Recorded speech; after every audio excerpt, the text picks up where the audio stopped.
Assalamualaikum warahmatullahi wabarakatuh. Nama saya Dinda Mutiara, NPM 2191 Di sini saya akan menjelaskan tentang pengertian hoax. Hoax merupakan kata yang berasal dari bahasa Inggris yang memiliki makna olok-olokan, cerita bohong, dan serba gurau. Sedangkan berita hoax dalam bahasa Arab disebut yang sepadan pula dengan kata kadzab yang memiliki makna dusta. Tujuan dari berita bohong adalah membuat masyarakat merasa tidak aman, tidak nyaman, dan kebingungan. Sehingga dampak dari beredarnya berita hoaks itu yaitu terjadinya kehebohan di tengah masyarakat, ketidakpastian informasi, dan menciptakan ketakutan massa, bahkan perpecah belahan di tengah umat Islam. Saya Elin Mardianti dengan NPM 2191100031. Di sini saya akan menjelaskan tentang konsep berita hoaks di dalam Al-Quran. Di dalam Al-Quran, berita hoaks bukanlah hal yang dianggap sepele, karena ia merupakan jembatan bagi orang-orang munafik untuk memecah belah umat Islam. Munculnya berita hoaks di tengah umat Islam dapat memberikan dampak negatif yang besar apabila kita terus bersikap apatis terhadapnya. Masyarakat tidak boleh bersifat apatis terhadap berita yang setiap hari hadir di hadapannya. Masyarakat harus berkontribusi dalam menyiasati atau mengkaji kebenaran berita-berita yang ada, terutama menyiasati berita-berita hoaks. Sebagai umat Islam yang berpegang teguh kepada landasan-landasan Al-Quran, maka perlu bagi kita mengkaji permasalahan mengenai berita hoaks ini melalui tuntunan yang ada pada Al-Quran, sehingga nantinya akan memberikan pemahaman bahwa berita hoaks ini dapat membuat bobroknya keimanan seorang apabila tidak disiasati atau dikaji dengan baik, dan bahkan Allah sendiri mengancam bagi mereka yang membuat dan menyebarkan berita hoaks tersebut. Baik, saya akan menjelaskan tentang bentuk-bentuk hoaks dalam Al-Quran. Itu ada 4. Yang pertama adalah informasi yang disampaikan tidak boleh mengandung unsur merendahkan, mencela, dan mencemarkan nama baik orang lain. Terdapat dalam surah Al-Hujurat ayat 11 yang isinya, "Hai orang-orang yang beriman, janganlah sekumpulan orang laki-laki merendahkan kumpulan lainnya. Boleh jadi yang ditertawakan itu lebih baik dari mereka. Dan jangan pula sekumpulan perempuan merendahkan kumpulan lainnya, boleh jadi yang merendahkan itu lebih baik." Lalu yang kedua yaitu tidak boleh mengandung unsur mencari-cari kesalahan orang lain.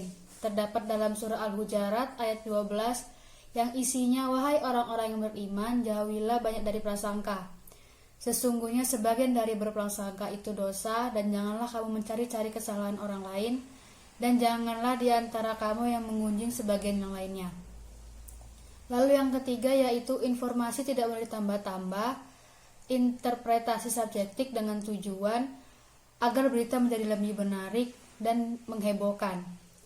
Dalam surah An-Nahl ayat 116, "Dan janganlah kamu mengatakan terhadap apa yang disebut-sebut oleh lidahmu secara dusta.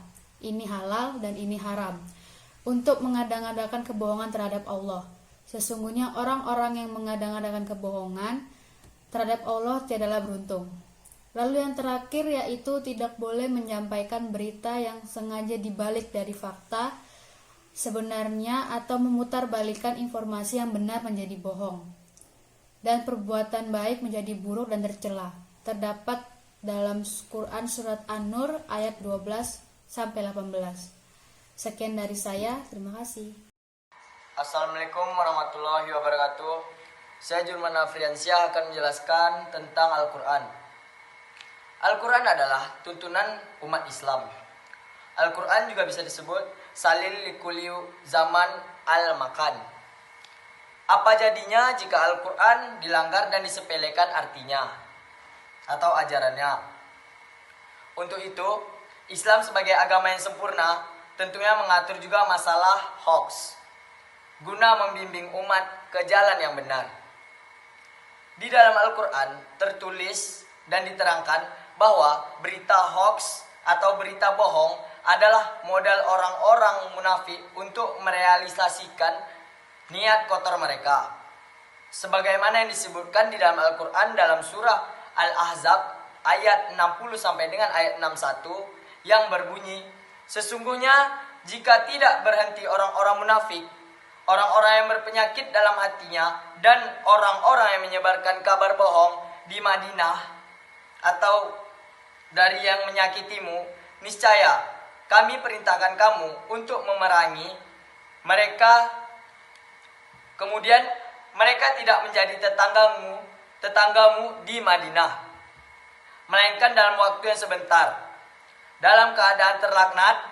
Di mana saja mereka dijumpai, mereka ditangkap dan dibunuh dengan sehebat-hebatnya."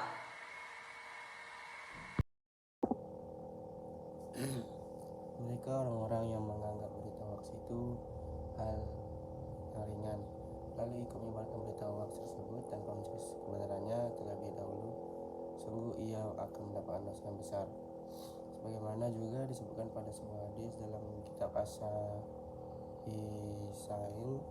bahwa orang yang menganggap remeh berita hoax lalu ikut menyebarkannya, maka nerakalah baginya. Mengucapkan sebuah kalimat yang mendatangkan kemarahan Allah sedang dia tidak menyadari akibatnya sehingga membuatnya tersungkur ke dalam api neraka.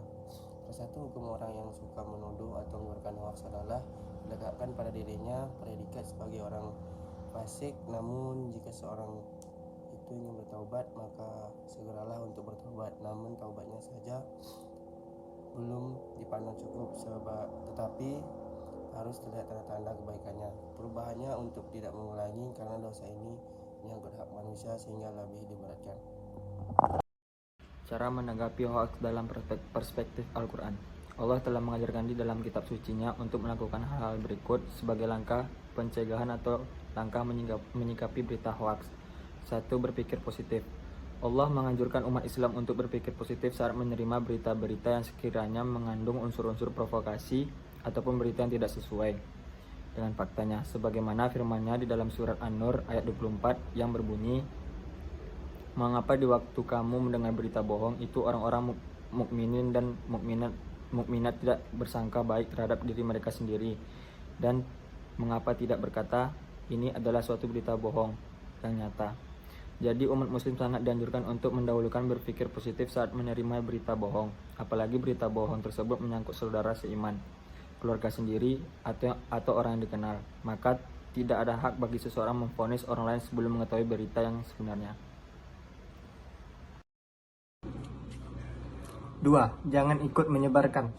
Setelah dianjurkan untuk berpikir positif, maka langkah selanjutnya adalah Allah melarang umat muslim untuk tidak ikut andil dalam menyebarkan berita-berita hoaks. Sebagaimana firman-Nya di dalam surat Al-Isra ayat 17-36 yang berbunyi, "Dan janganlah kamu mengikuti apa yang kamu tidak mempunyai pengetahuan tentangnya. Sesungguhnya pendengaran, penglihatan, dan hati, semuanya itu akan diminta pertanggungjawabannya." Tuntunan ayat di atas merupakan tuntunan universal. Salah satu sisi tuntunan tersebut ialah untuk mencegah sekian banyak keburukan, seperti tuduhan, sangka buruk, kebohongan, dan kesaksian palsu. Di sisi lain, ayat tersebut memberikan tuntunan untuk menggunakan pendengaran, penglihatan, dan hati sebagai alat-alat untuk meraih pengetahuan. Dan semuanya akan dimintai pertanggungjawabannya di akhirat kelak. Sebagai contoh, pada ayat ini seorang muslim tidak dibolehkan untuk menyebarkan berita hoaks, namun ia dianjurkan untuk mencari kebenaran mengenai berita hoaks yang didapatinya. Yang ketiga, tabayun. Umat Islam dianjurkan untuk bertabayun, terhindar sekaligus meminimalisir masifnya peredaran berita hoaks di jagat media sosial.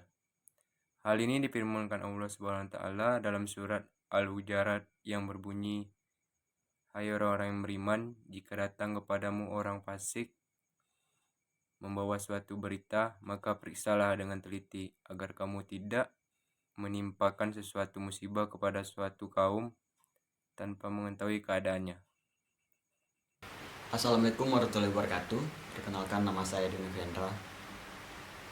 Setelah mengetahui bahwa tabayun merupakan salah satu anjuran Al-Quran untuk menyikapi berita hoax, lalu timbullah pertanyaan, bagaimana cara yang bertabayun dan apa saja unsur yang ada di dalam tabayun?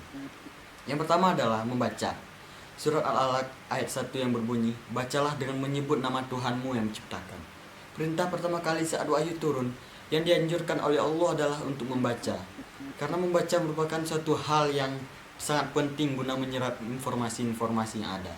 Jika dikaitkan dengan berita hoax, jelas ini menjadi landasan utama untuk melawan hoax. Sebab dengan membaca, seseorang dapat mengenali dengan cepat mana berita yang hoax dan mana berita yang benar atau sesuai dengan fakta.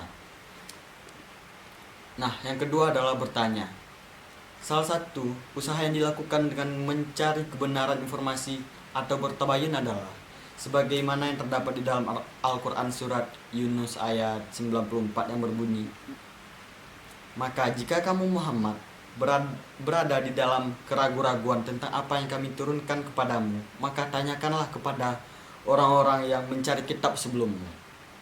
Sesungguhnya telah datang kebenaran kepadamu dari Tuhanmu. Sebab itulah jangan sekali-kali engkau termasuk orang-orang yang ragu-ragu. Nah, ayat di atas mengajarkan kita untuk menelaah atau menganalisis dengan cara bertanya kepada orang yang memahami, tentunya yang bisa dipercaya. Nah, mungkin sekian dari saya. Terima kasih.